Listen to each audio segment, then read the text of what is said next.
이어서 라임 사태 관련해서 총리 후보자 가족과의 관계에 대해서 질의하겠습니다.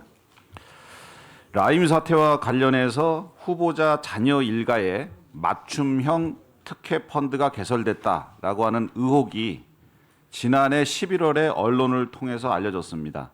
그때 그 기사 보셨죠? 예, 그 기자로부터 전화를 받고 알았습니다. 예, 그 처음 보도한 기자를 기자가 후보자한테 전화를 했나요? 아니면 후보자께서 기자한테 전화를 하셨나요? 제가 뭐 할 일은 없고 예, 그 기자가 전화가 왔더라고요. 이런 예. 내용을 알고 있냐고. 그래서 저는 뭐 금시초문이라고 그래 말씀드렸습니다. 예. 해당 기사를 내리지 않으면 소송을 하겠다는 입장을 밝히셨었나요? 그래서 언론중재위에 신청을 했습니다. 왜냐하면 제목을 김부겸 사회 일가로 되어 있습니다. 그 사회는 엄연히 자기 경제 행위를 하는 독립주체인데 왜 그게 김부겸 사회가 제목이 돼야 되느냐? 나머지 뭐 보도 내용이야 당신들이 어떻게 썼던. 그래서 네. 제가 그걸 언론중재위에 신청을 했었습니다. 네. 하여튼 기자한테 해당 기사를 내리지 않으면 소송하겠다는 입장을 밝히셨네요. 그 자리에서는 아니고요. 네. 예. 네, 언론 보도를 이제 접하고 그 기자와 통화를 한 이후에 자녀분들에게 그러니까 딸과 사위에게 그 사실관계를 확인해 보셨나요? 그러니까 제일 처음에 저는 좀 터무니없어서 그래서 이게 어떻게 된 일인가 하라고 했더니 딸도 잘 모르더라고요. 사위한테는요? 사위한테는 조금 뒤에 그 내용이라도 전부 흐름을 좀 알자 그랬더니 뭐 대충 내용을 구체적으로 내가 들어봐야 저는 펀드에 대해서 잘 모르니까 가입 조건이나 이런 데서 아까 말씀드린 대로 저기서 너희 가족만 넣었다는데 그랬더니 그게 아니고 이종필 씨라는 분이 뭐 했다 이런 설명을 들었습니다. 그러니까 만에 하나 예. 그 사위 따님의 가족이 예.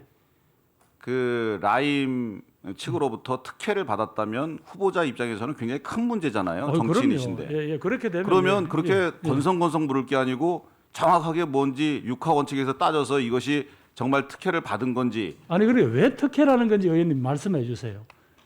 아니 알겠습니다. 그러니까 저하고는 왜 특혜인지를 예, 그러면 예, 저 예. 표를 한번 화면을 봐주세요. 예, 말씀하세요. 예. 따님의 가족이 가입한 테티스 11호 이것은 일반인들이 가입한 테티스 6호와는 차원이 다릅니다. 환매 주문 가능일이 그러니까 환매라는 건 이제 나중에 돈으로 도로 받을 수 있는 것 매일 가능합니다. 매일.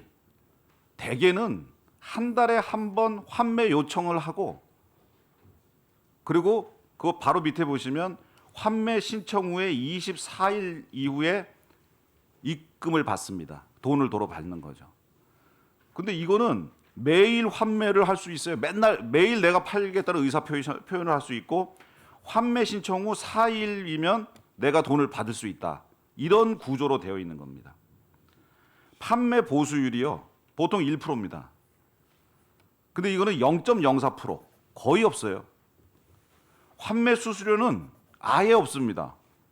일반적으로 최대 70%까지이고요. 보통 30%는 넘습니다. 아예 수수료가 없어요. 성과 보수도 이 사람들이 펀드를 만들어서 돈을 버는 사람인데 연 8% 초과 수익의 50% 이 정도는 자기네가 성과 보수로 받거든요. 왜냐하면 가입한 사람한테 당신한테 돈 이만큼 많이 벌어줬으니까 우리가 운용을 잘해서 이만큼은 초과 수익 받으면 내놔라 이렇게 하는데 없어요. 이런 어마어마한 조건, 대한민국의 일반 국민은 상상할 수도 없는 조건으로 가입자가 후보자 자녀 일가족, 예, 그리고 라임의 부사장인 이종필, 그리고 법인이 하나 있는데 이 법인은 아시다시피 라임 전 부사장인 이종필이 세운 자회사입니다. 즉 후보자 자녀를 위해 이종필 부사장이 만들어준 펀드예요. 아니 그러니까 그 후보자 제 사위가 아까 이야기한 대로 저하고는 뭐 경제 단위가 다르니까 소위 말해서 돈 있는 물봉을 잡은 건지 저를 보고 했던 건지 그래 그 문제를 뭘 이야기를 하셔야죠. 그러면 아까 의원님 저 테티스 11호의 총 가입 금액이 얼마입니까? 자, 펀드 금액이 얼마입니까? 질문은 제가 하는 거고 답변은 후보자가 하시는 겁니다. 그래, 말씀하세요. 후보자께서 그러니까. 저한테 묻지 마시고 예. 후보자 자녀가 가입한 이 펀드에 이 대퇴 11호에 라임 부사장 이종필 씨가 가입됐다는 것은 또 뭘 의미하는 거냐면 이 펀드에 문제가 생기면 이종필 씨가 바로 알려주고요. 바로 아까 같이 환매 주문하고 환매 신청해서 돈을 바로 뺄 수 있는 구조로 되어 있다는 그런 말씀이에요. 그러니까 이거는 후보자님하고 상관은 없다 치더라도 사위나 이 딸 가족한테는 어마어마한 특혜를 준 것은 분명해 보이죠. 어떤 뭐 자기들끼리 어떤 거래가 있었는지 모르지만 분명히 지금 보이죠? 의원님 설명에는 그래 보이네요. 예. 뭐 제가 아니고 언론에서 다 그렇게 분석하고 있습니다. 예, 그런데 예. 엄청난 특혜를 받게 된 거죠. 문제가 생기면 정보를 이용해서 언제든지 신속하게 빠져나갈 수 있도록 설계가 되어 있습니다.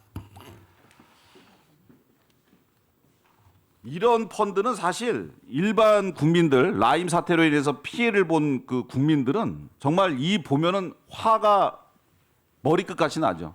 어떻게 우리는 엄청난 피해를 주고 이렇게 특혜를 주는 펀드를 만들 수가 있느냐. 그 다음 장을 한번 봐주세요. 후보자 자녀 일가가 자금 회수를 시도했습니다. 후보자께서는 서면 질문으로 손해를 봤다 그랬죠. 투자 자금을 받지 못해서 손해를 봤다. 그래서 우리도 피해자다. 아니 그러니까 현재는 손해를 본 상태다. 그렇게 이야기를 그렇게 들었습니다. 얘기했죠. 그러는데, 그런데 예. 실제로 이제 금융 당국이 10월 10일을 이제 라임 사태가 막 터지니까요. 10월 10일 환매 중단일로 10월 10일을 정합니다. 그랬더니 10월 1일 날 청구를 해서 10월 8일 날 대금을 받으려고 딱 이렇게 다 해놨어요. 자금 회수를 시도했어요. 근데